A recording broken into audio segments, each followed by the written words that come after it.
No one's ready for Asuka. No one is ready for the Mod Squad!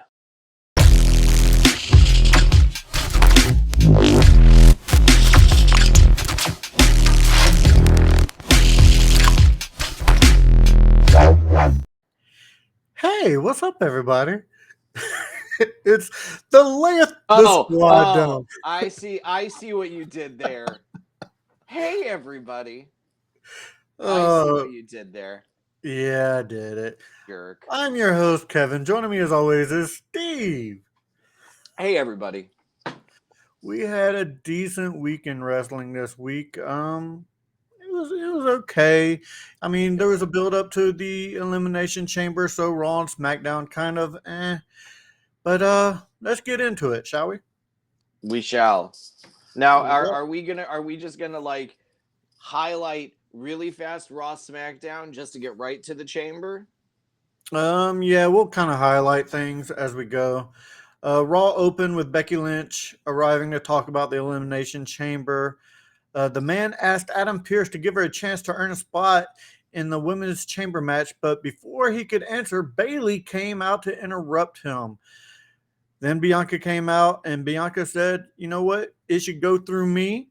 So there's a triple threat. If Becky or Bayley win, they are in the Elimination Chamber. If Bianca wins, they're not.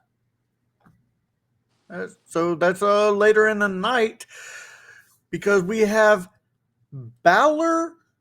Oh man, hold on. Let me. We have the Street Profits versus the Judgment Day. Quickly, the Judgment Day win. No comment on that. I'm tired of the Judgment Day. I get it. I get you. I get you. Then we have the contract signing between Uh, Lesnar and Lashley. Ashley. Yeah, this Why do was we need it? Why do we need a contract signing for that? It's not like a championship match. There's no real point. The finish to the match just continues the further of the storyline to WrestleMania, so Brock doesn't have to go for a championship because he's preoccupied with Bobby. basically it was. It ended in the same way every contract signing ever has taken place. So, Someone went through the table. yep, someone went through a table. That's basically it on that. Then we have Piper Niven versus Mia Yim. They're continuing to build Piper and continuing to downgrade Mia or I like I Michin. like I like both of them, so I'm happy whenever either of them are on. I do too, but I really want to see Mia Yim or Michin, however way you want to say her name, elevated because I like her story. I like her backstory. Then we have a very cool Sami Zayn Cody Rhodes promo. Sami Very Zayn good. comes down and calls out Cody, asking him if Cody really thinks that Sami can win. Big heartfelt gestures. Cody kind of giving Sami like a pep talk, saying, "I believe you can do it," and that was that. Sami saying, "I believe I can win, but do I think I'm going to? I don't know." Mm. It was whatever it was. It was like I said. This It week had sets me. up.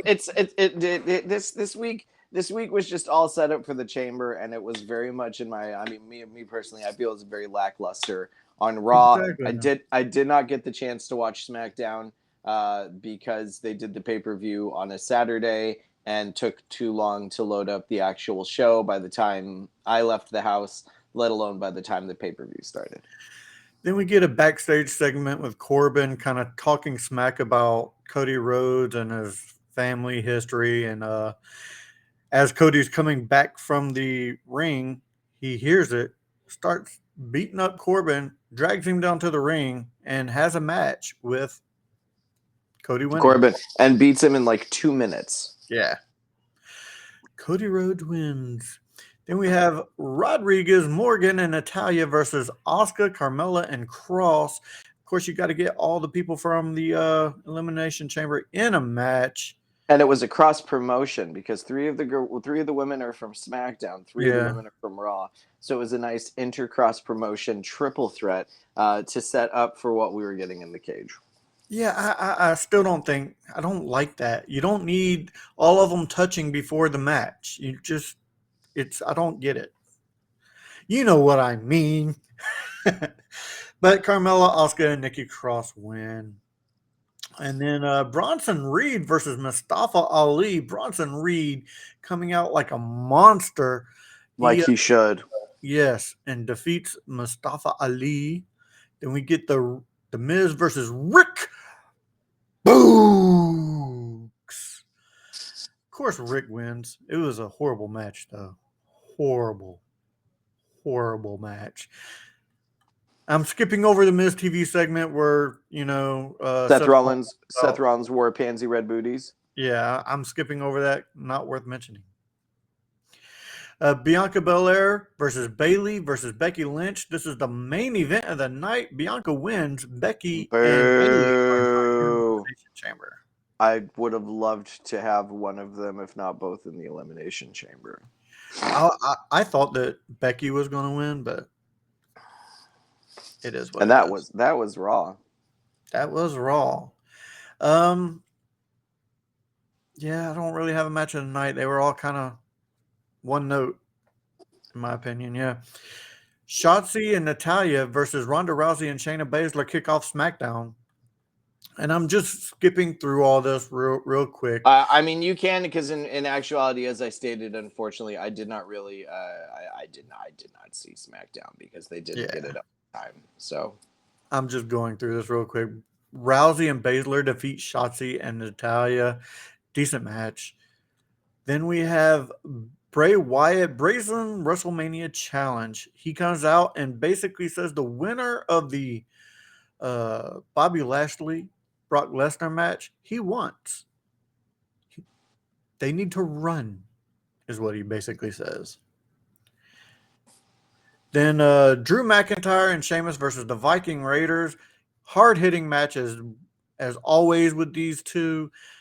I do like these type of matches. I think I like these type of matches more than I like the acrobatic flip kick stuff. I like these type matches a lot more. But McIntyre and Sheamus defeat the Viking Raiders in a very hard hitting match. Then we get Liv Morgan versus Asuka. This was actually a really good match. Of course, all the ladies from the Elimination Chamber ended up in the down ringside.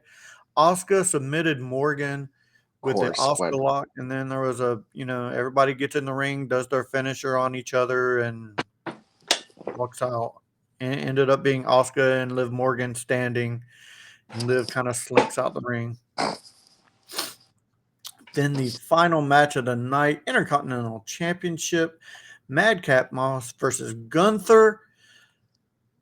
This I'm ended glad the way this it happened. I'm glad this happened on SmackDown and not the Elimination Chamber or Oh, any thank God, yeah. bigger platform. Moss came out and he says, he's winning because, he has new tights because that matters. Corey Graves says, it does make sense because if you look good, you feel good, and if you feel good, you win matches. How many matches did Corey Graves win? I digress. So we get a championship match in which Gunther squashes the hell out of Madcap Basically. And actually, no, Moss put on a good matchup versus Gunther. If Boo! I will say this would be my match of the night. It was a really good match. And to end it, though, we had Sami Zayn coming down to talk to the Montreal crowd saying Roman is going down. Sammy soaked up the adulation and, the chants. It was really good. But yeah, he said Roman's going down. End of show. Cool. And How then about some AE dubs, man? we'll get through AEW real fast to get to to get to the Elimination Chamber as well. Really, on Wednesday night Dynamite, we opened up the show with Jeff Jarrett. Well, it does start because this week in the world of professional wrestling, Jeff Jarrett's father, Jerry Yeah. Jarrett, unfortunately did pass away. So you start the show, top of the card. Same with WWE. A little, in memoriam of Jeff Jarrett. Yeah. Year he was born, year he passed. Show starts off with Jarrett along with Sanjay Dutt, Jay Lethal, and Satnam Singh taking on the Acclaimed and Orange Cassidy. Scissor me, Stevie ass. Ah. I was at the zoo with my nephews and my niece, and I got them all to scissor me in line. It was the Acclaimed and Orange Cassidy taking on Jeff Jarrett, Jay Lethal, and Sanjay Dutt. Satnam Singh, I believe, was not involved in the match, and it ends with the Acclaimed getting the pin on Sanjay Dutt. We get a great second match of Jon Moxley and Claudio Castagnoli taking on Roosh and Vance. So is it a rule that Jon Moxley has to bleed every time he's on TV? Every time he's in a match, he needs to bleed. 100%. And taking on in Gable Perocios, whatever you say, however you say their name. Jon Moxley picks up the win, continuing kind of just continuing a new thing with them. I don't even know what I meant by that. We get a Wardlow interview in which they try and get very sympathetic. And I'm all for a good sympathetic story, but apparently, like, his dad had, like, long hair and a beard, and then he got cancer and went through chemo and lost it all. And so Wardlow, like, grew a beard and grew his hair out to connect to his dad. And Joe knew this and still cut his hair. Oh, no. Oh, no. He didn't shave it off, though. I mean... And so that explains the new look that Wardlow has. They set up further for him going up against Joe for the TBS or TNT championship. Well, see, I like the new look. I think guys that have that little streak and then the man bun and kind of look stupid. I agree with you. We get Mark Briscoe. My apologies. Mark Briscoe taking on Josh Woods, which was set up the week before, I believe, on Rampage through a promo. Mark Briscoe picking up the win. After that, it was announced that Mark Briscoe has been officially assigned to AEW, and he is All Elite. We get an MJF promo where he comes on out and says that he's going to bring out somebody that knows Brian Danielson. Still getting used to that one after, a year. Brian Danielson, the truth about him. And down comes Christopher Daniels, two men that have similar names that I've gotten confused my whole life. And Christopher Daniels comes down and he goes, I was going to come down here and say all this negative stuff because MJF, and then he pulls out a big envelope, gave me a big envelope of money to sully Danielson's good name. And he goes, I'm not going to do that. And there's this little thing between them, and that's pretty much that. There's no real fighting. If anything, it might set up for a match like next week of, Danielson versus MJF, which I'd love to see the Fallen Angel versus Christopher MJF. Daniels he's getting up there in age, isn't he? He's still rocking it. He's still going strong. We get Jungle Boy taking on the Machine, Brian Cage, and somehow. Oh no, I'm good. Do. That's Brian Cage. I am a machine. Jungle Boy beats him. I think it's really lame. Jungle Boy beats him. How's Jungle Boy beat? Would never happen in a real life. Never happen in real life. In which we get a returning Christian Cage, and he sprays mace or something in Jungle Boy's face, revealing he is no longer injured. We then get Kip Sabian versus Cowboy Shit Adam Page. Adam Page picks up the win. We then get the main event of Dynamite Wednesday Night Dynamite. Don't mind me forgetting the names of Tony Storm, Ruby Soho, and Britt Baker in a triple threat in which Ruby Soho picks up the win. And Nice. that is Briscoe versus Woods was a good one, and that would probably be my match of the night for that. Rampage was actually super short and sweet. You had Top Flight and AR Fox taking on the Elite for the Trios Championship on a rematch from the previous match in which they had already lost. Of course, the Elite picks up the win. Of course, as you do. Daniel Garcia takes on Ricky Starks because the Revolution is televised. Ricky Starks picks up the win on that one. Jade Cargill goes to defend the TBS championship in her 52nd championship defense, or in her 52nd match against Vert Vixen. Of course, Jade Cargill picks up the win. And we get our main event of Dustin Rhodes versus Swerve Strickland, in which the match ends in a disqualification as Parker Boudoir interferes, grabbing Rhodes and slamming him into the ring post, in which we get a returning Keith Lee. Keith Lee comes out sporting, who am I? Because the Revolution is televised. Oh, wait, that's Ricky Starr. Yeah. And Keith Lee is limitless. He is limitless. He is limitless. And he shaved his beard. He shaved his head. And that is the majority of that. That's what happened on Rampage. This is Rampage, baby. What was your match of the week? We're not gonna include. It's gonna be Mark Briscoe versus Josh Woods. All right. See, I didn't see that match, so I'm actually gonna go Gunther Madcap. Gunther. Okay. As much as I don't want to give Madcap props, he put on a good show against Gunther. So now we have the Elimination Chamber.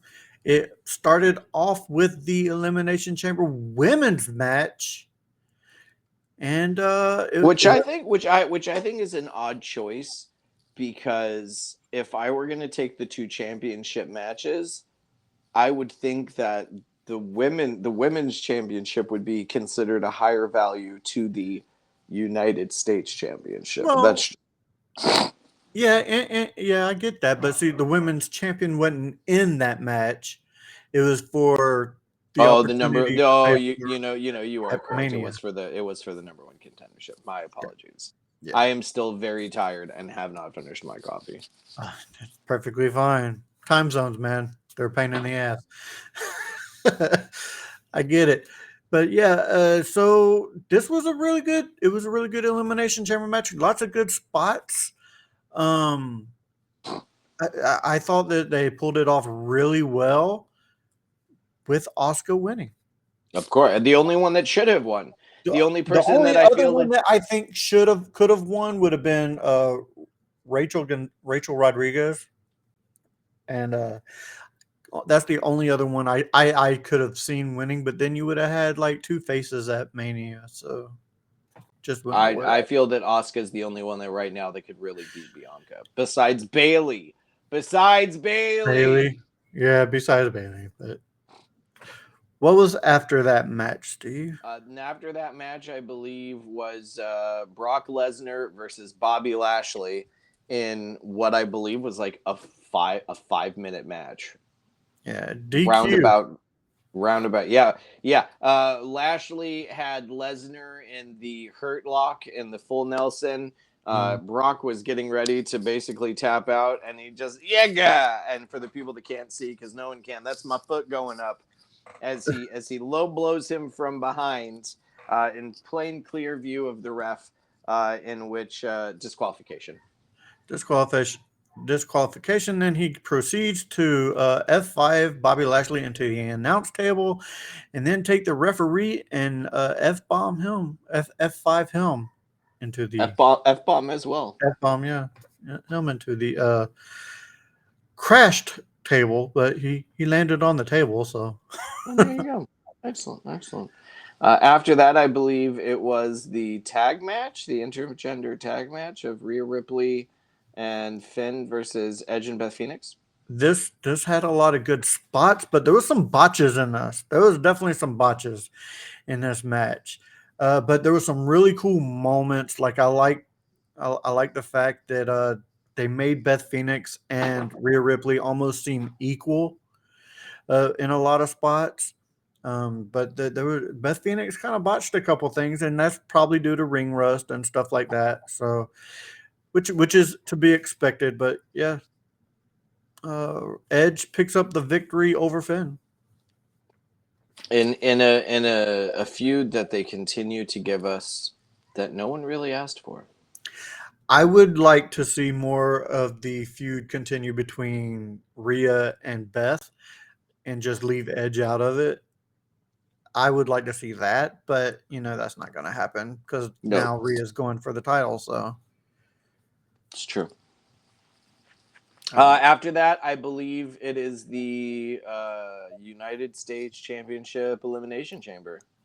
this had some really cool spots. You had Gargano, hurricanrunning Seth Rollins off of the top of the pod onto a bunch of people, which it looked like Gargano actually really hurt himself when he did it. Because it wasn't long after that where he was eliminated. You had a great spot where Montez Ford hits a doomsday device on Johnny Gargano, sitting atop Bronson Reed's shoulders, only to Yeah. have Gargano hit a reverse Frankensteiner on Bronson Reed, which just looked absolutely insane. Yes. Yes. And then you had. Like lots of great spots. I'm not gonna lie. I think this should have been the match that Theory lost the belt. I think so Spoiler alert: too. he did not. Who would you have liked to have seen him lose it to? Bronson. I wanted Bronson Reed to win that Bronson. match.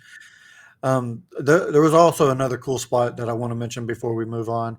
You had Montez Ford climbing the cage holding onto the roof of the cage, and sort of just lets go and kind of like a bomb effect on everybody. It was kind of cool to see him drop from That so high. that's a cool spot, but you can always go back to and I don't understand the circumstance for who and why they were in it.